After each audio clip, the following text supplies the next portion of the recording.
안녕하세요. 렌토의 오디오 책방 렌토입니다. 지난 한 주일 잘 지내셨어요? 저도 잘 지냈습니다. 오늘 렌토가 들고 온 책은 조우성 변호사의 에세이 한 개의 기쁨이 천 개의 슬픔을 이긴다. 출판사는 서삼독입니다. 이번에 출간하는 한 개의 기쁨이 천 개의 슬픔을 이긴다는 이 책은요, 수십 년간 변호사로 활동하면서 보고 듣고 겪은 우리 이웃들의 실제 이야기를 바탕으로 한 에세이입니다. 마치 한 편의 드라마, 한 편의 영화를 보는 듯한 재미와 공감을 느낄 수가 있어요. 실제로 드라마 이상한 변호사 우영우의 에피소드 원작으로 쓰이기도 했습니다. 책의 표지에 보면은 조우성 변호사 에세이 삶과 태도에 관하여 조우성 지엄이라고 되어 있고요. 띠지를 한번 보면 띠지에는 삶의 기쁨과 슬픔은 다정한 얼굴로 찾아오지 않는다. 웃고 화내고 때로 눈물이 핑 돌 만큼 감동하고 인생이라는 깊은 우물에서 건져 올린 여운 깊은 감동과 지혜의 조각들이라고 되어 있습니다. 이 책은 28개의 에피소드로 구성되어 있는데요. 변호사에게서만 들을 수 있는 이야기로 그 내용들이 재미있고요. 문장의 결들이 아주 따뜻하고 다정하게 느껴집니다. 그리고 제목이 마치 시집 제목 같습니다. 한 개의 기쁨이 천 개의 슬픔을 이긴다. 참 좋죠? 렌토의 오디오 책방에서는 2개의 에피소드를 소개해 드릴게요. 재미있다고 느끼신 분은 책으로도 만나보시길 바랍니다. 저는 이 책이 너무 재미있어서 도시와 도시 사이 차로 이동 중에요. 참을 수가 없었어요. 휴게소에 차를 세워놓고 맛있는 음식을 먹듯이 이 책을 읽었습니다. 자, 첫머리에는 저자의 글이 있습니다. 저마다 결이 다른 수많은 인생, 그 속에서 마주한 슬픔과 기쁨. 지난 25년간 변호사로 일하며 수많은 사람들을 만났다. 저마다의 상처를 안고 나를 찾아오는 이들의 사연은 무엇 하나 드라마 같지 않은 것이 없다.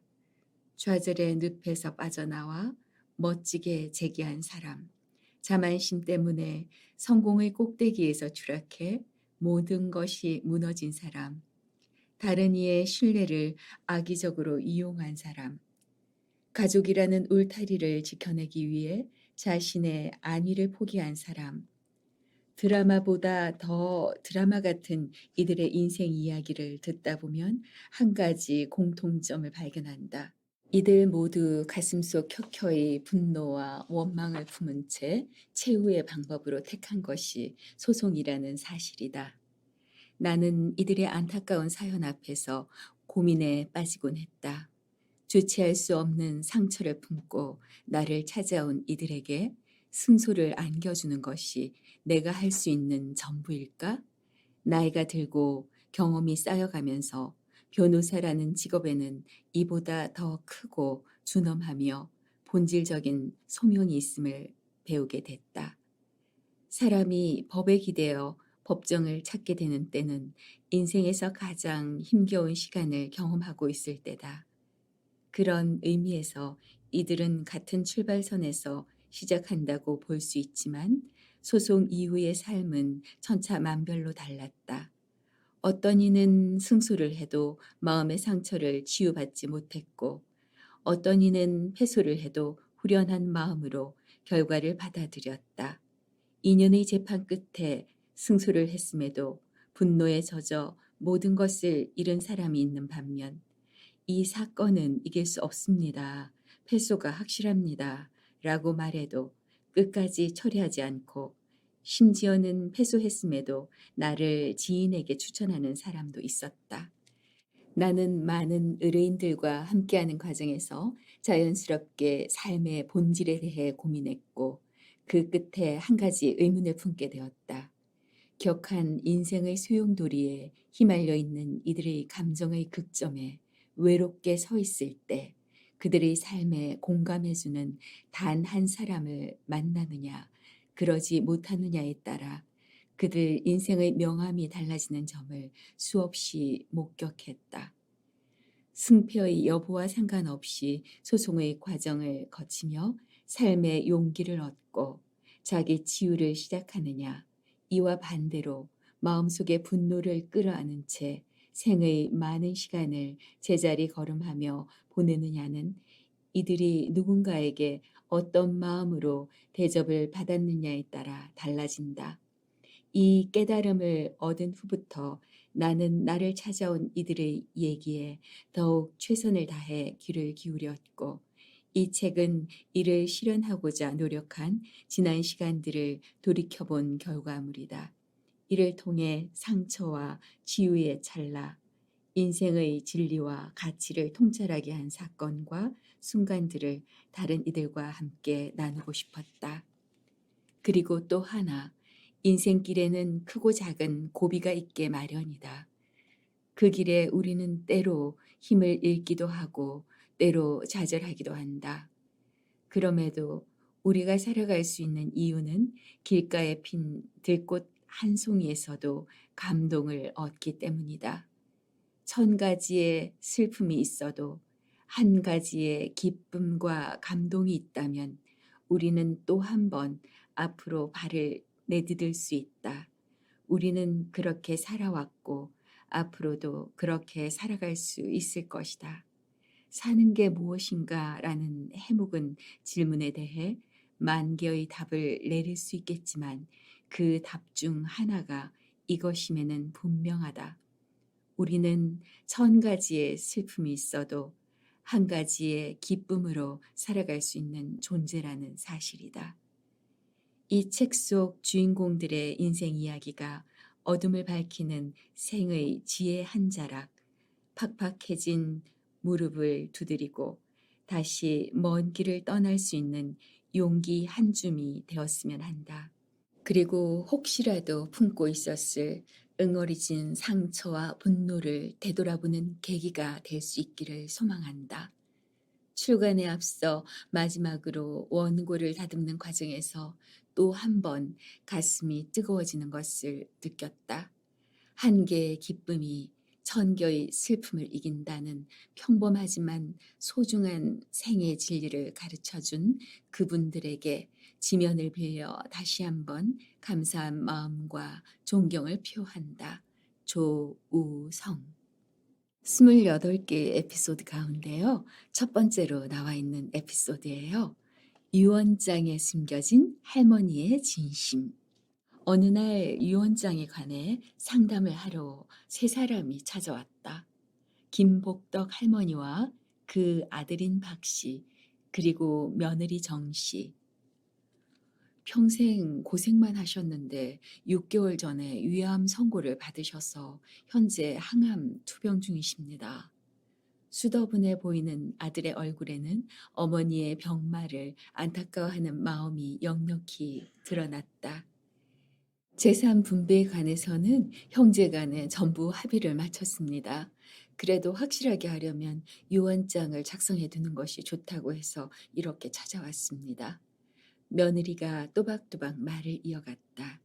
할머니는 아무런 말 없이 그저 눈만 지그시 감고 있었다. 재산 목록을 살펴보니 할머니 명의로 된 재산이라고 해봐야 경기도에 있는 1000평짜리 논이 전부였다.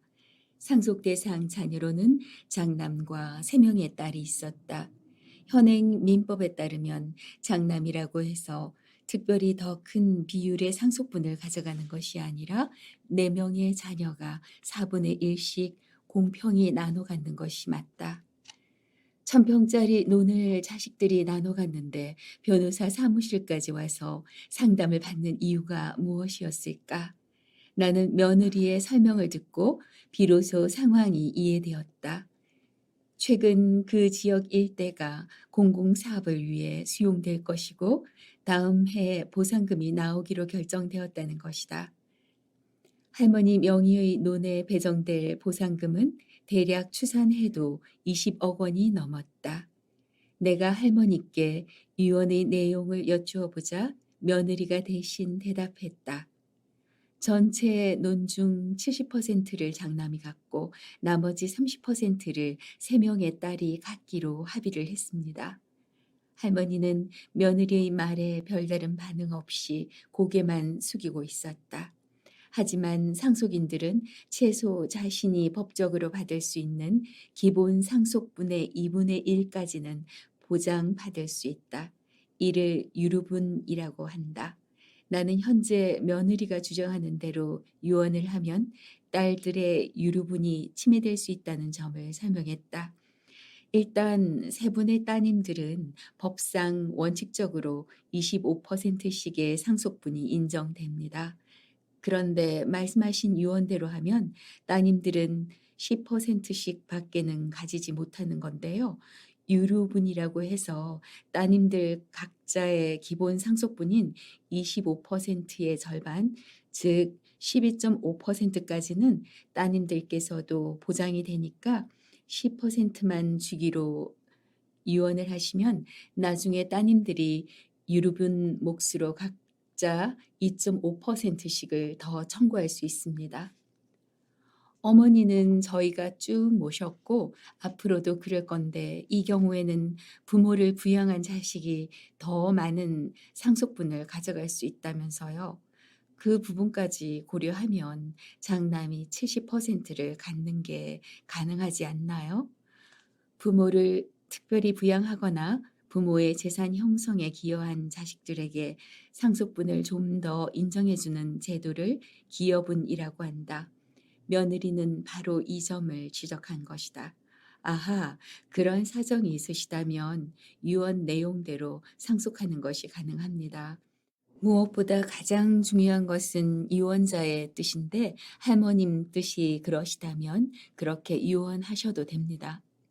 나는 변호사 사무실에서 직접 공정하는 방법으로 유언장을 작성할 것인지를 물었고 그제야 계속 고개를 숙이고 있던 김 할머니가 입을 열었다. 변호사님, 유언장은 제가 집에 가져가서 혼자 조용히 작성하고 싶습니다. 뭘 조심해야 하는지만 알려주세요. 하기야 유언장을 반드시 변호사 사무실에서 공증 방식으로 작성할 필요는 없다. 유언자가 자필로 작성하고 서명 날인을 하면 자필 증세에 의한 유언으로 효력이 발생한다. 나는 할머니께 유언장을 작성할 때 조심해야 할 점을 설명해 드리고 집에 가서도 참고할 수 있도록 자료를 출력해 드렸다. 그로부터 10개월쯤 지난 어느 날 한 통의 전화를 받았다. 변호사님 기억하시나요? 그때 유언장 때문에 찾아뵈었던 김복덕 씨 며느리 되는 사람입니다. 2달 전에 어머니는 돌아가셨고요. 그래서 남은 자식들끼리 상속 문제에 관해서 이야기를 했습니다. 그런데 글쎄 갑자기 고모들이 자기들 모두에게 25%씩 달라고 주장하는 겁니다. 장남에게 70%를 물려준다는 유언장을 보여줬는데도 막무가내입니다. 지난주에 남편을 상대로 소송까지 제기했습니다. 유언장이 있는데도 그 내용과 다른 주장을 하면서 딸들이 소송을 제기했다는 사실이 쉽게 이해되지 않았다. 나는 상속재산 분할 청구 소송의 피고가 된 장남의 소송 대리인으로 사건에 관여하게 되었다. 원고인 딸들의 소송 대리를 담당한 변호사는 나의 대학 선배인 최 변호사였다. 동아리 선배인 최 변호사는 가족법 쪽으로 조예가 깊은 분이었다. 최 변호사가 왜 이런 말도 안 되는 소송을 맡았는지 내심 궁금했다. 나는 상대방의 소장에 대한 답변서를 제출했다. 답변서의 주 내용은 피상속인인 김복덕 씨는 이미 유언장을 작성했는데 그에 따르면 딸들의 몫은 전체 상속 재산의 10%씩 합계 30%에 불과하다. 그런데도 3명의 딸이 각자 25%씩 합계 75%의 상속분을 달라고 주장하는 것은 유언의 내용과 맞지 않아 부당하다는 내용으로 구성했다. 몇 주 뒤 제1차 변론이 서울중앙지방법원에서 열렸다. 재판을 시작하기 전 법정 밖에서 최 변호사를 만났다. 선배님, 이 사건은 왜 맡으셨나요? 패소가 뻔한 사건인데. 내 말을 들은 최 변호사는 빙긋이 웃으며 물었다.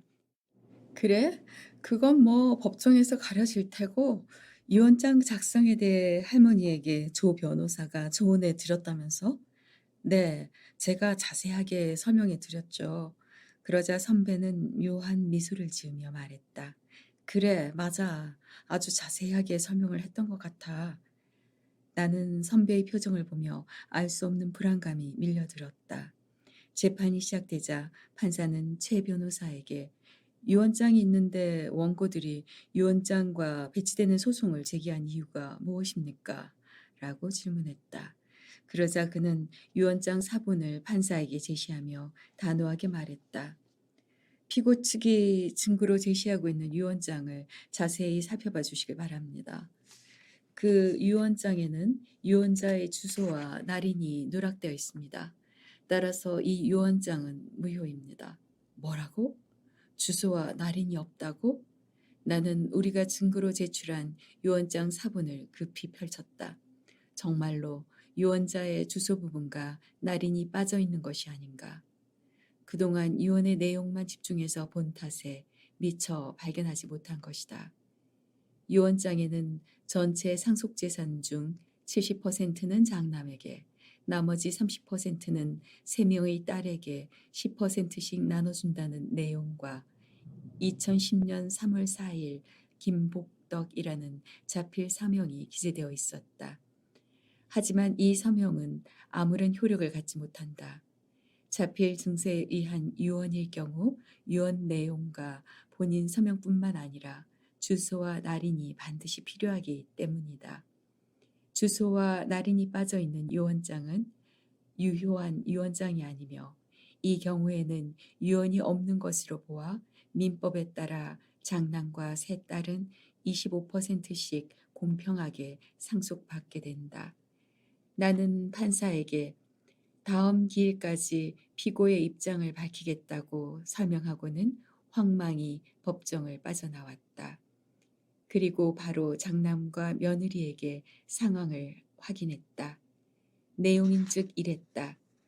나에게 상담을 받고서 일주일쯤 뒤에 할머니는 장남과 며느리 앞에서 유언장을 썼고 며느리는 유언장을 은행 금고에 보관했다. 물론 장남과 며느리는 할머니의 유언장 내용, 즉 전체 상속재산의 70%를 장남에게 준다는 부분을 꼼꼼히 검토하고 확인했다. 그런데 유언장에 할머니의 주소와 날인이 빠진 것은 미처 알아차리지 못한 것이다. 나 역시 유언장을 쓸 때 사람들 대부분이 잘 빠뜨리는 부분이 주소와 날인이라는 사실을 할머니께 강조했고 별도로 유언장 작성 시 유의할 점이라는 안내문까지 드렸는데도 할머니는 마지막에 그 부분을 실수하신 것이다. 변호사님, 이건 너무 부당합니다. 분명 그때 어머니께서 변호사님 앞에서 전체 재산의 70%는 남편에게 준다고 하셨잖아요. 그럼 변호사님이 증인이 되어 어머니의 뜻이 그랬다고 말해 주시면 안 되나요? 유언이라는 게 돌아가신 분의 진짜 뜻이 중요한 거지, 유언장 형식 때문에 진짜 뜻이 인정되지 않으면 그건 문제가 있는 것 아닌가요? 며느리의 말에도 일리가 있다. 그러나 우리 민법은 유언의 형식상 요건을 아주 중요하게 여기기 때문에 주소와 도장 이 두 가지가 빠진 유언장은 법원에서 인정될 가능성이 거의 없다. 하지만 나는 지푸라기라도 잡는 심정으로 유언장에 다소 형식상 흠결은 있지만 할머니의 진정한 뜻은 상속재산의 70%를 장남에게 물려주려는 것이라는 점을 강조해 1심 재판을 진행했다. 5개월 후 1심 재판에 대한 선고가 내려졌다. 결과는 예상대로 우리 측의 패소였다.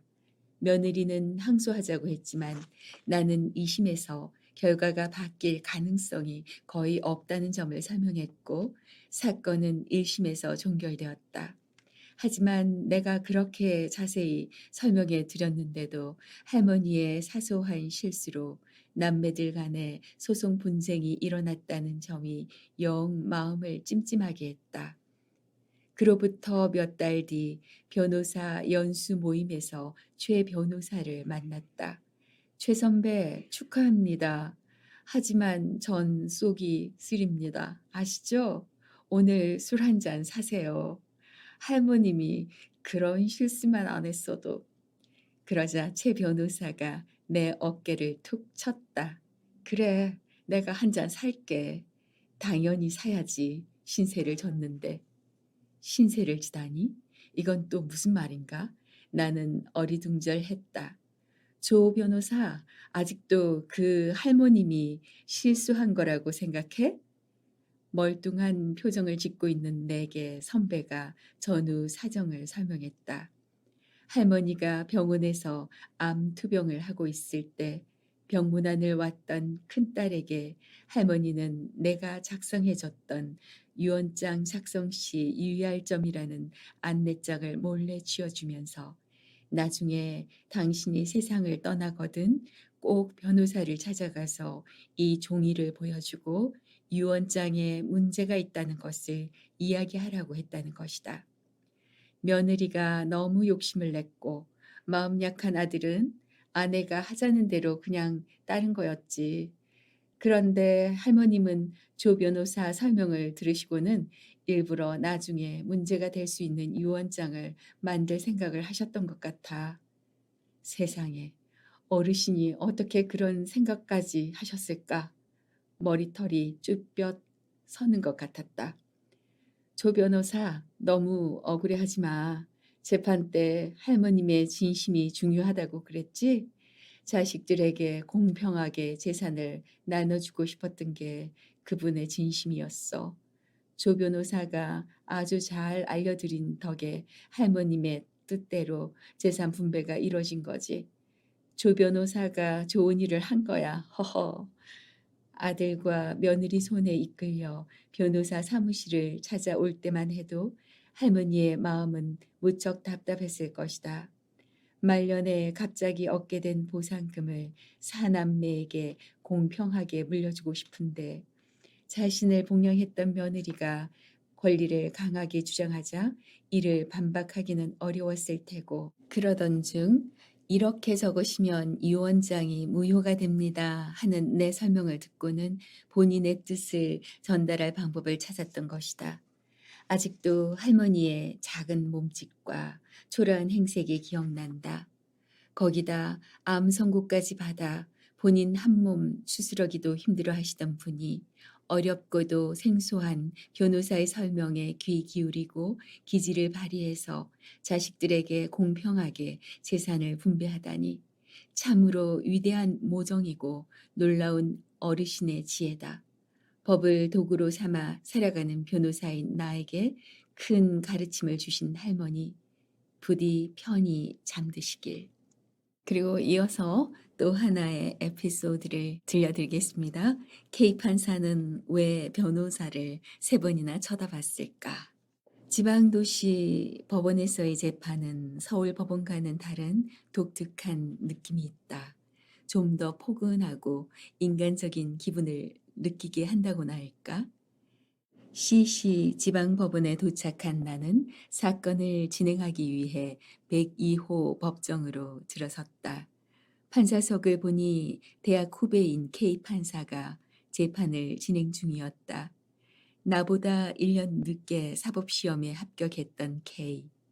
그동안 통 연락을 하지 못하다가 이렇게 10여 년 만에 법정에서 판사와 변호사로 만나게 되니 감회가 새로웠다.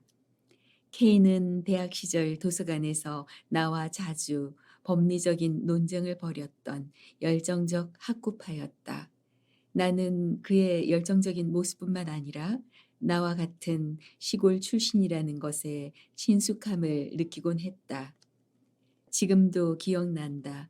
어느 해 겨울 나는 우연히 K가 찢어진 운동화를 신고 있는 것을 보고는 무슨 생각에서였는지 아르바이트를 해 모아둔 돈으로 운동화를 하나 선물했었다. 지금 생각해보면 그 친구에겐 자존심 상하는 순간일 수도 있었을 텐데 K는 고맙게 받아주었다. 엊그제 같은데 세월은 참 많이도 흘렀구나. 내 재판을 마친 후 변호사석에서 가방을 챙기며 K가 다음 재판을 진행하는 모습을 지켜보았다. 듣자 하니 사건 내용이 특이했다. 원고는 B 캐피탈, 피고는 어느 할아버지였다. B 캐피탈은 11년 전 할아버지의 아들에게 3천만 원을 대출해줬고 할아버지는 아들의 대출 채무에 대해 연대 보증을 섰다. 그런데 돈을 빌린 지 6개월 만에 아들이 불의의 사고로 사망했다. B 캐피탈은 오랜 시간이 흐른 다음에야 서류에서 할아버지가 연대 보증을 선 것을 발견하고는 대출 채무를 갚으라고 소송을 제기했다. 연체 기간이 10년이 넘다 보니 이자가 원금보다 더 커져 소송 금액이 무려 9천만 원이 넘었다. 비캐피탈은 할아버지 집에 가압류까지 걸어놓은 상태였지만 할아버지는 변호사를 선임하지 않고 혼자서 재판을 진행하고 있었다. 판사님, 우리 부부가 평생 일해서 겨우 집 하나 갖고 있습니다. 한 번만 선처해 주이소. 이 사건에서 할아버지가 패소하면 비캐피탈은 할아버지 집을 경매에 넘긴 후 낙찰 대금에서 자신들의 채권을 먼저 해소해 갈 수 있다. K 판사는 비캐피탈 측 변호사에게 질문을 했다. 이렇게 오랫동안 묵혀뒀다가 소송을 하시면 어떻게 합니까? 변호사는 대답했다. 내막을 알아보니 담당자가 여러 번 바뀌면서 사건 서류가 제대로 관리되지 못했나 봅니다. 소송을 늦게 제기했다고 해서 재판을 안 할 수는 없는 노릇이었다. 판사님, 제발 저희 늙은이들에게 선처를 베풀어 주시소. 할아버지는 계속 판사에게 읍소했다. 하지만 민사재판이라는 것이 하소연한다고 한들 법리적 타당성이 없으면 원하는 결론을 얻을 수 없다. K 판사는 B 캐피탈 측 변호사에게 물었다. 이 사건 조정할 생각이 없으신가요? 보니까 피고 사정이 딱한 것 같은데 K 판사는 원고 청구 금액 중 일부를 양보하고 적절한 선에서 타협할 것을 권유하고 있었다. 하지만 변호사는 건조하게 대답했다. 저희 의뢰인은 조정할 생각이 없을 겁니다. 그냥 판결을 내려주십시오. K 판사는 아주 난감한 표정을 짓고 있었다. 내가 익히 알고 있는 K 판사 성품이라면 할아버지께서 패소 판결을 내리는 것에 대해 정말 마음 아파할 것 같았다. 하지만 판사는 법에 정해진 대로 재판을 하는 사람일 뿐 억울하다고 생각하는 사람 편을 마냥 들어줄 수는 없다. K 판사는 할아버지에게 조언을 했다. 할아버지, 이 사건을 혼자서 진행하지 마시고 변호사나 법무사를 통해서 제대로 진행하십시오. 상대방의 주장에 대해 법적으로 대응하셔야 합니다. 그냥 선처해 달라고 하시면 판사들은 도와드릴 수가 없습니다. 민사재판에서의 판사는 철저히 중립을 지켜야 한다. 판사는 원고나 피고가 주장한 내용에 대해서만 판단을 해야 한다. 이를 당사자주의 혹은 처분권주의라고 하는데 원고나 피고가 자신에게 유리한 공격과 방어 방법이 있을 경우 그것을 법정에서 명시적으로 주장하지 않으면 판사는 이를 임의대로 판단할 수 없다. 할아버지가 참 딱하다는 생각을 하며 변호사석에서 일어서려는데 K 판사가 나를 희끗희끗 쳐다보는 것이 느껴졌다. 그러더니 다시 할아버지께 큰 소리로 이렇게 말하는 것이다. 할아버지, 제가 다시 한번 말씀드리는데요. 기록을 잘 살펴보시면 답변할 내용이 있습니다. 저는 판사라서 그것을 가르쳐 드릴 수는 없고요. 꼭 변호사님을 찾아가서 기록을 한 번만 봐달라고 하십시오. 그러면 좋은 방법이 나올 수도 있습니다. K 판사는 이 말을 하면서 세 번이나 나를 쳐다봤다. 마치 할아버지가 아닌 내게 하는 말 같았다. 나는 일단 법정을 나왔다. 곧이어 할아버지가 눈물을 닦으며 법정을 나왔다. 나는 할아버지에게 명함을 내밀고는 소송 기록을 잠깐 보여줄 수 있느냐고 물었다. 할아버지는 선선히 기록을 내밀었다. 그리 두껍지 않은 소송 기록이었고 전체를 읽어보는데 10분이면 좋겠다. 나는 왜 K 판사가 좀 전에 나를 그렇게 쳐다봤는지 이해할 수 있었다. 소멸시효 문제였던 것이다. 누군가에게 돈을 빌려주었더라도 채권자가 일정 기간 동안 그 권리를 행사하지 않으면 채무자는 당신은 왜 오랫동안 내게 돈을 갚으라고 하지 않았소? 하고 채권자의 청구에 대해 거부권을 행사할 수 있다. 이것이 바로 일정한 시간이 흘러감에 따라 권리를 소멸시키는 소멸시효의 법리이다. 그런데 재판 과정에서 소멸시효의 이익을 얻으려면 채무자 본인이 소멸시효를 직접 주장해야 한다. 채무자가 소멸시효 주장을 하지 않는데 판사가 직권으로 소멸시효 판단을 하면 이는 위법한 재판이 된다. 비캐피탈이 할아버지의 아들에게 돈을 빌려준 것이 11년 전이고 그 아들이 이자를 갚다가 사망한 것은 10년 6개월 전이다. 그렇다면 결국 비캐피탈은 10년 6개월 전부터 보증인인 할아버지에게 돈을 갚으라고 청구를 할 수 있었는데 이를 게을리하다가 이제야 그 청구를 한 것이다. 할아버지는 법정에서 한 번만 봐달라고 울면서 애원할 것이 아니라 원고의 채권은 이미 소멸시효가 완성되었습니다. 따라서 원고의 청구는 기각되어야 합니다. 라고 주장만 하면 해결될 수 있는 일이었다. 나는 할아버지를 모시고 근처 PC방으로 갔다. 그곳에서 20분 정도 시간을 들여 간단한 준비 서면을 작성한 후 출력했다. 할아버지, 이 서류를 지금 법원에 가서 접수하십시오. 할아버지는 어안이 벙벙했지만 그래도 변호사라는 사람이 서류를 만들어주니 신뢰하는 눈치였다. 고맙다는 인사를 남기고 총총히 법원으로 들어가는 할아버지. 2달쯤 지났을 무렵 사무실로 K 판사가 전화를 걸어왔다. 전화를 걸어올 줄은 몰랐다. 선배님, 그때 그 할아버지 거는 잘 해결됐습니다. 오늘 할아버지가 승소하셨습니다. 어? 그걸 왜 내게? 할아버지 재판 당일 바로 준비 서면 접수됐잖아요.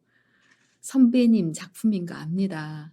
저도 그 정도 눈치는 있습니다. 판사가 그렇게 마음이 물러서 어떡해? 어려운 사람을 도와야 한다는 생각은 선배님께 배운 겁니다. 예전에 제게 책 주셨던 거 기억하세요? 책이라?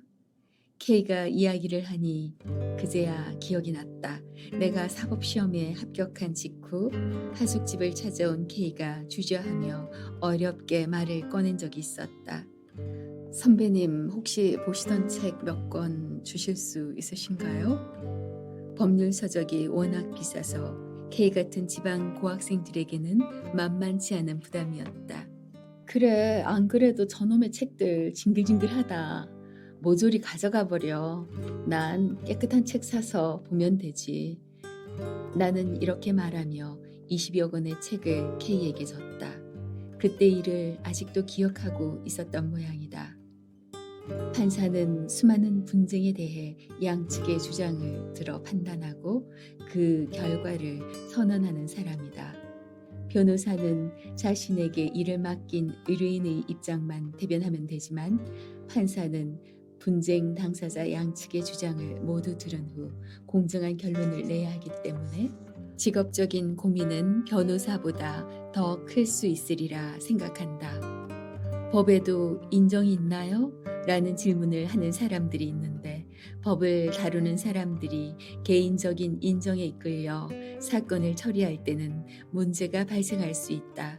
하지만 나는 종종 냉정한 법의 세계에서도 K 판사처럼 다른 사람의 어려움을 이해할 수 있는 판사들이 많아졌으면 하는 기대를 한다. 세상이 좀 더 아름다워지길 바라면서 말이다. 앞으로도 법정에서 K 판사와 같은 이들이 따뜻하고도 사려 깊은 재판을 진행해 주길 기원하고 또 응원한다. 두 개의 에피소드 어떻게 들으셨는지요? 25년차 변호사 조우성 변호사가 보고 듣고 겪은 드라마보다 더 드라마 같은 책, 한 개의 기쁨이 천 개의 슬픔을 이긴다. 두 편의 에피소드를 들려드렸는데요. 저자의 글에는 굉장히 멋진 표현이 있었는데요. 격한 인생의 소용돌이에 휘말려 있는 이들이 감정의 극점에서 외롭게 서 있을 때 그들의 삶에 공감해주는 단 한 사람을 만나느냐, 그러지 못하느냐에 따라 그들 인생의 명암이 달라지는 것을 수없이 목격했다. 그러게 말입니다. 우리는 누군가의 그 감정에 공감할 수 있는 사람이 되기를 바라고요. 다음 주에 다시 뵐게요. 저는 렌토입니다. 감사합니다.